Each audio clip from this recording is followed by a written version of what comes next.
Hello everybody, so today we're going to be looking at Kenobi on TryHackMe. This is some pretty good fundamentals on this box, and if you wanted to do a little bit of further enumeration on it, there's plenty of options you can do on here. Have a little root around and stuff, pretty cool. Okay, so today I'm going to be using the web browser box on TryHackMe, pretty handy. My VM decided to kill itself, so there we are, you'll have to get a new one. Hey ho. So here we are on this machine now. So without further ado, let's get underway. So deploy the vulnerable machine. Let's go. Whilst that kicks up. Yeah. Okay. Blur that one out, Garth. Remember. Yes, and then save on that one. Then as that starts doing its thing, we can move on to the next one. Okay, looks like we're looking at Samba shares today. So as it is here, it's like Samba shares are basically a method that Windows and Unix and Linux can all share files between themselves over the network. When you see a Samba share on a network, so if you see port 139 and port 445 open, immediately you should be thinking SMB map, SMB client, and things like that. See what you can see on the share and just sort of enumerating what you see on there. So we'll do a quick Nmap scan just to kick it off, get an answer for the first one, and then we'll proceed on to enumerating some shares because we've already got the ports and the script to run, to be fair, so I'm not going to mess about with doing some Nmap stuff over here, outputs, whatever. Okay, so come on, let's open up a terminal then. Okay, we'll do a quick Nmap to get the first answer. So Nmap dash st, so that's a full TCP connect, and then we're going to do the IP, which is 10.10.121.131. Scan all ports. I think that should be fine. Maybe do some bit of a boost next time. Yeah, that's running. Nice. So that was a quick scan.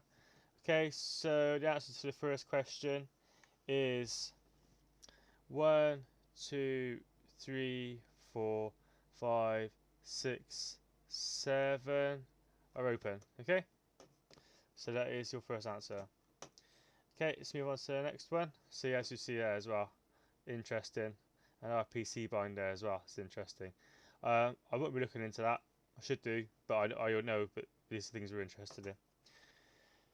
Okay, so going on to Samba then. Let's do SMB. If I click on the thing, SMB map. Immediately looking at dash host, and that is 10.10.121.131, and then I'll come back. Oh, SMB map isn't installed on this one. Okay, doesn't matter. So what we can do instead is follow the instructions. So what we can do, we can use Nmap to enumerate our shares. So that's nice and easy. What's going on here? Let's go to this, and then copy, paste.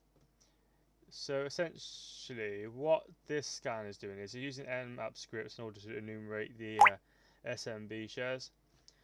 So if we quickly get up another tab whilst that is running, open up the tab, we can look at cd user shares nmap ls, and in there you'll see some sort of scripts. So cd scripts, and this is what Nmap uses to further enumerate services on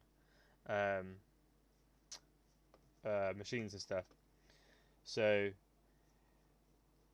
yeah, I mean, if you ever come across any services such as SMB, good thing to do is just run the script like it does here. So this is where all this information is coming from. So SMB enum shares, SMB enum shares, and then users as well. I have one here. Yeah, what you can do as well is you can do so the dash scripts equals SMB, and then basically all. So that'll look through. I'll go through each script that has SMB in it, and it will take that as a wildcard after. So anything after, so anything that contains SMB with anything after.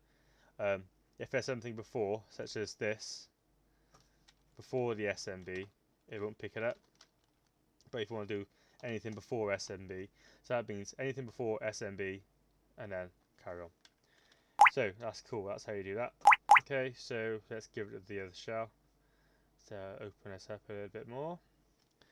Okay, so here we are, we're looking at some interesting things. We've got the IPC, got anonymous, and we have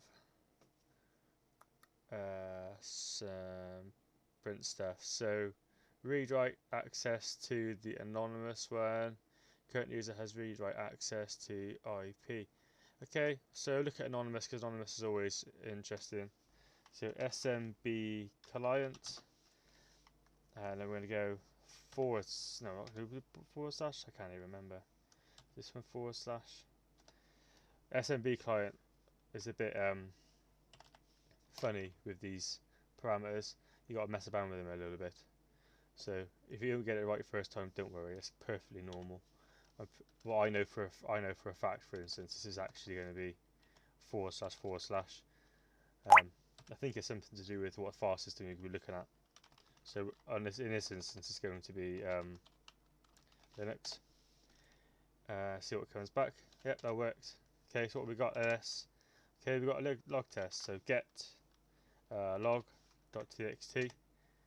Log text server downloaded. Cool. So we open up a new tab, and then we go ls cat. What's going on? Why is that broken? Okay, then everyone. Yeah, I don't know what happened there. For some reason, ls just died, so I just rebooted the machine, and that's all working again. Don't know why. Okay, so here cat log.txt, and then you get a bit of a configuration file. It's quite interesting. We have a little look-see around, and then we start from the top, and then we'll work our way down. Okay, so interesting. Straight away, we got a directory on the file system. Okay, and that says that's a private key there. So if we can get hold of that, we might be able to use this to SSH straight to the box. So that's pretty nice. And then yeah, it's just telling you where it is basically, and then we go down. Private key, more private key stuff, and then the rest of it is just basically just saying, okay, FTP stuff. That's the interesting one. Fully enumerate that soon. Okay, ProtFtp. Okay, that might be worth looking at. See what version of ProtFtp is running on the box. Okay, and we go down, and there doesn't seem to be much else going on. I've already been through this, by the way, so this is rather quick. Don't think this is normal. This isn't normal. Yeah, so basically, take away FTP running ProtFtp, and port 21 is open. So that's worth looking at. Okay. So let's go back to our Samba. Let's see what's going on. Okay. So using Nmap to configure how many shares have been found. Okay, so what's one share? That's two share. That better be three share. So 3 share. Then we look at anonymous and we find a log.txt, which we did find and we downloaded. And then we downloaded it using SMB client, but you can do it this way as well, SMB get.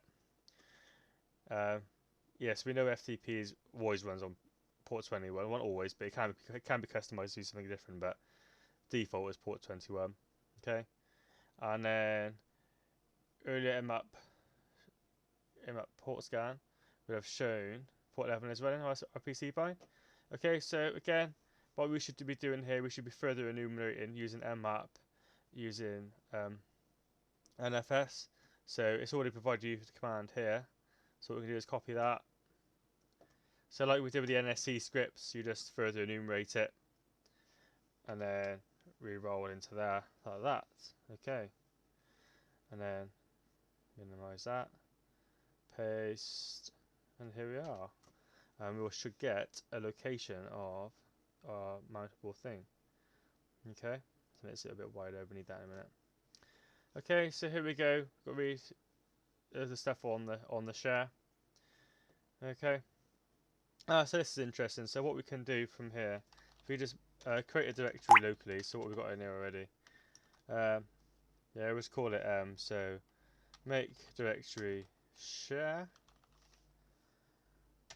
and then we'll go mount the IP of our attack or the victim machine. So that'll be 10.121.121.131, and then :/var, and we want to bind that to our share folder.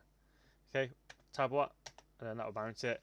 Now, what I can do, if I just go share, I basically got all this stuff in my share. It's been bound over the network to my local share folder.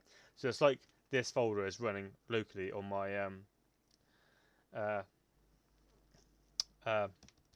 folder, local machine, sorry. So what we can do here, I mean, this is just a tip. We don't need to do this, but what we can do is if you go find, share. So we're going to find something in share. We might have to do it properly. So that's present working directory, and then you'll find -root. There we go, share. There we go. So starting in there, we can look for files that potentially contain passwords. So I know files as in name password. Okay, and then we'll quickly just go send all things to the abyss. Okay, so just run that, and we'll come back with some files. So that might be interesting. So cat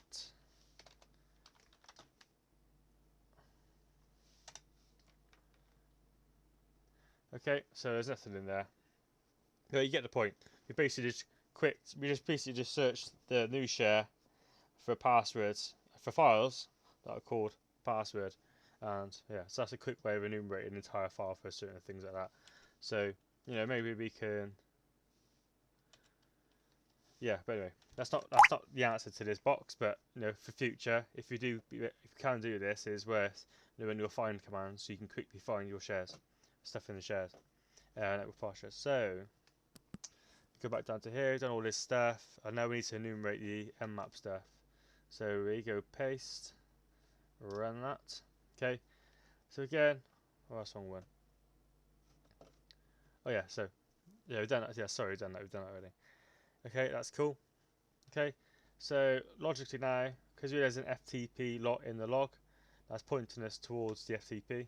Not to mention that this has done exactly the same thing. Let me just squeeze this down. Okay, cool. Let me just pause that. Okay, so yeah, moving on now.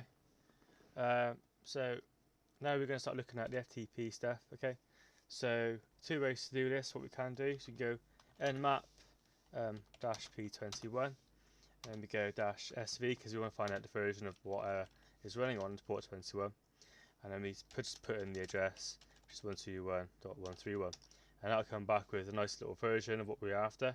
The other way to do is just connect to it via netcat, and it'll come back with it'll just grab the banner and display it for us. Oh, we'll just put out that a typo. Yep. So again, there's our little bits of information. So if you go back to here, let's clear this, get rid of this, go away.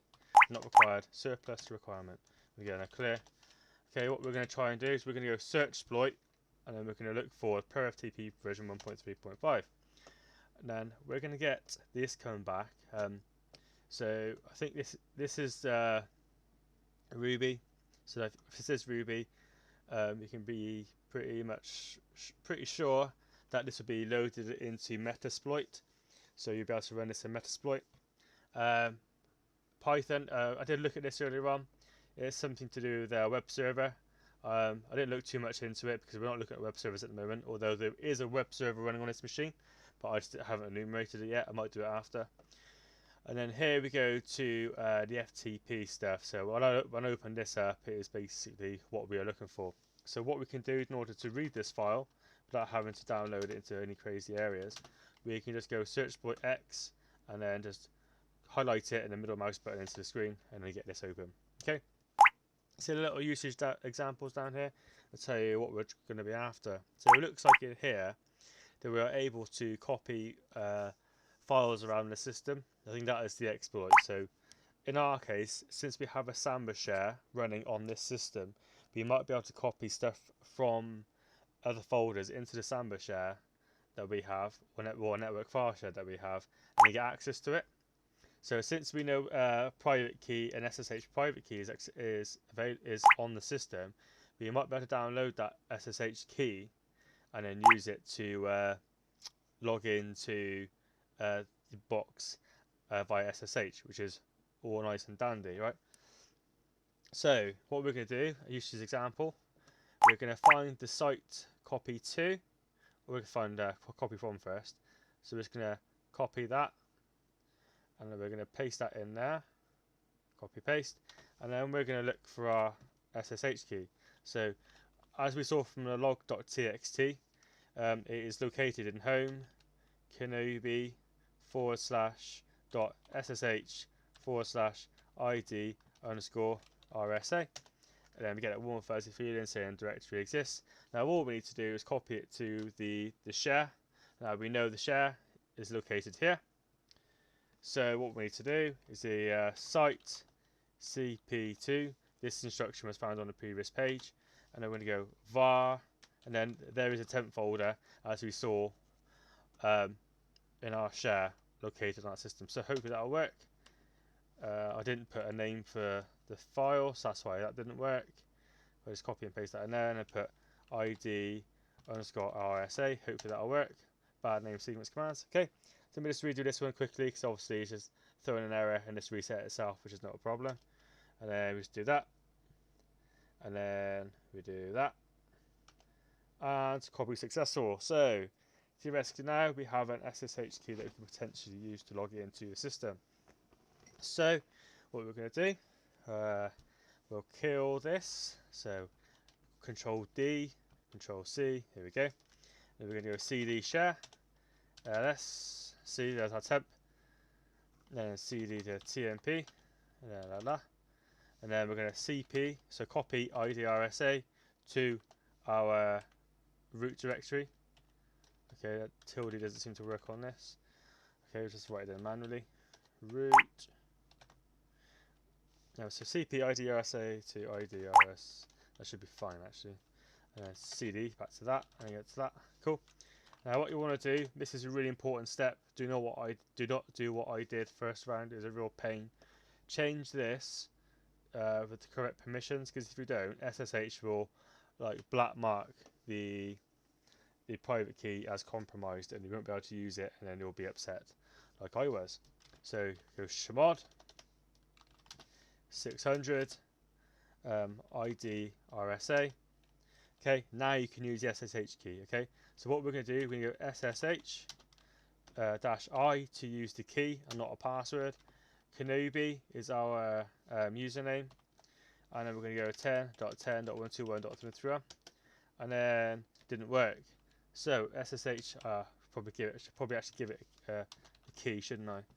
RSA, and then we run in. Okay, it's asking about a new certificate. Is it valid? Yes, it is valid, and we are in as Kenobi. Okay, so ls, and there is your user.txt just down there. Okay, so plug that into your thing, and then you're away. Okay, so next stage is privilege escalation. So again, come down to here, and we're looking at some interesting file stuff. Okay, so this is a pretty standard command, but I like to add a little bit to it because it's makes the input output nice, a little bit nicer. So in this instance, what we're looking for a file with suid bitstats on it. Okay, so what we're going to do in order to do that, we're going to use a find command, and we're going to start at the top root directory. So start at the top of the tree, and then we're going to look for things that have permissions on it of 4,000. You can use either 4,000 or what they've done here. It makes no odds, and then you can put that in if you want to. Type F. I didn't bother for mine, but probably good practice to do so they don't get directories then. Type F, and then I like to put a little execution command on the end of it just to make it a little bit more displayed and make the files a little bit more readable and a bit more information. Okay, so then after that we're going to put a little curly braces in there. That basically means take the output of this is then passed through curly brace, and then this is executed on curly brace. Okay, and then backslash colon, and then this should give us some love. No, it won't, because what we have to do, come on, there we go, is to put rubbish to the abyss. Okay, I always forget to do that, and you always get a nice little reminder. Okay, so this will come up with some results soon. Eventually, I'll pause the video if not. Okay, right, yeah, it's done. Okay, so the reason why I like to put the little LSA on the end, because you get all this extra information about it, and it's nice. So when you're doing CTF sort of stuff, you should probably work backwards from the most recent. So if you look at the most recent files, we should be looking at 2019. Okay, someone has been messing around with a network file shares. That makes sense, since that's what we've been using. 2019. Okay, they've been using that for some reason. Again, 2019. Yeah, again, SH key sign. This makes sense. Okay, these are all kind of normal files you'd expect to see on a file system. PK exec. Okay. Yeah, okay, so at the moment, nothing too exciting. But what you should do as a penetration tester really is make your way over to GTFO bins. GTFO bins. And then what you can do is all those binaries that we found in there, you can just put in here and it will tell you how to privesc if it's possible. Okay, but in this instance, we're not looking for known binaries, we're looking for anything that looks odd. Now, the one that stands out the most to me is this one here. This makes no sense. I don't know what it's doing there. I've never seen it before. So we have a little look at it. So first of all, first things first, let's just run it and see what it does. Okay, so let's run it. Okay, it seems to be some kind of arbitrary program. Okay, so arbitrary programs are quite good, because sometimes if someone who has written it hasn't quite implemented some sort of security processes, you might be able to hijack some sort of processes it relies on. Okay, so sort of things we should be looking at when we come across things like this is something called strings, or there's another one called strace, and there's other things called LDD. Okay, so what we're going to do is we're going to run strings on this particular file, and all strings does is it looks for string variables or comments in the, I think it's just string variables actually, yeah, just strings in the file. So that can lead to useful enumeration things.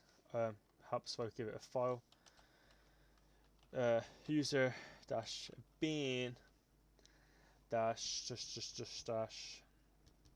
Where is it? There's a dash bin menu, wasn't it? Menu. Okay, forget that. Go away.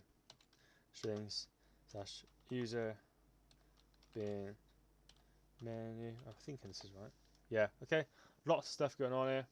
Okay. So let's go to the top and work our way down. Okay. So put system printf. Okay, this is interesting. This is interesting. Okay. So this is interesting. Right.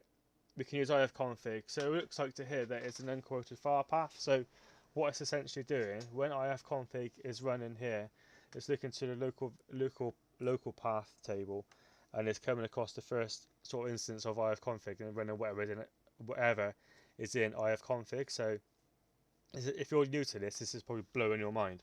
So every time you run something like ls or echo or anything like that, all these are predefined sort of binaries.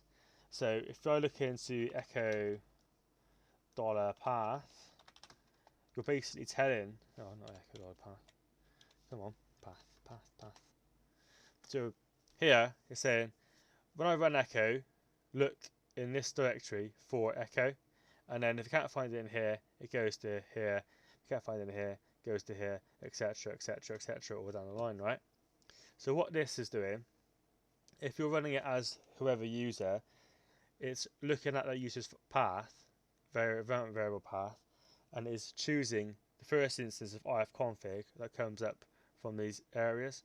So what we can do is we can insert a new area with the phony ifconfig. So what we're going to do is we're going to echo bin sh, because this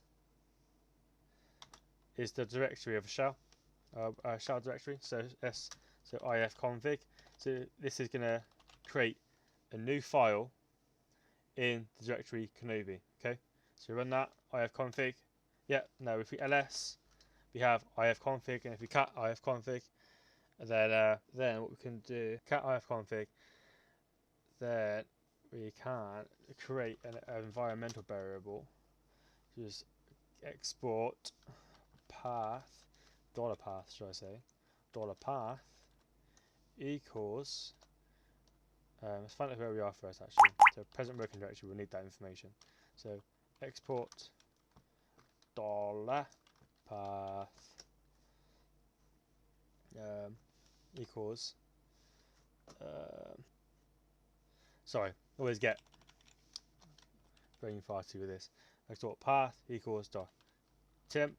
No, we're going to temp. We go in home / Kenobi, and then we're going to go colon, and then we go $path. Okay, export path. So basically, we're adding this to our path. Okay, run that. And if we do the same up again at the top, okay, not that one. Okay, path. Yep, path. Oh, I said it properly. Path. You'll see that home Kenobi is now in our path. So now, when I run user bin menu and I choose ifconfig option, I still get it. But we try again with another one maybe. No, that didn't work over. Okay. Okay, we're going to change it again. What we'll do that same again, but we'll echo it to curl. See if that one works, because I noticed that curl was in the strings as well. I just thought it'd be different. Curl. Okay. Up again. There we go. 1.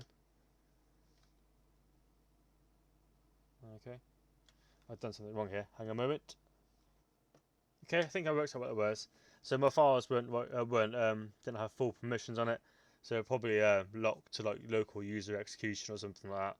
So I've just changed it on both now. So we'll run it again. We'll see what happens. Right, we'll try 3. That didn't work. Okay, something went interesting there though. So run command as administrator, use the root, use sudo command, whatever. Okay. Okay, we'll try telerun. Oh, hang on. Hello, who am I? Who am I? Okay, it worked. Perfect. Okay.